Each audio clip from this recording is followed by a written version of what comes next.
Ik leid een heel eenvoudig leven, net als een bij. Ik probeer gewoon elke dag mijn taak uit te voeren. Ik ben Walther Dingemans en ik was een aannemer. De bouw is natuurlijk een hele vervuilende industrie. Ja. Om dat helemaal perfect te willen doen, Ja.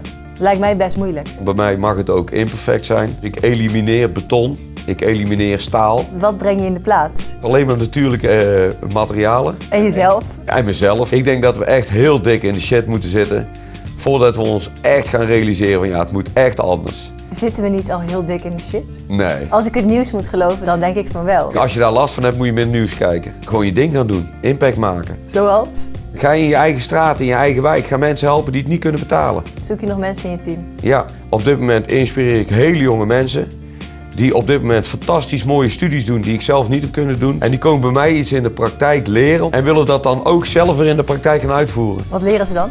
Nou ja, natuurlijk bouwen. Wat geweldig.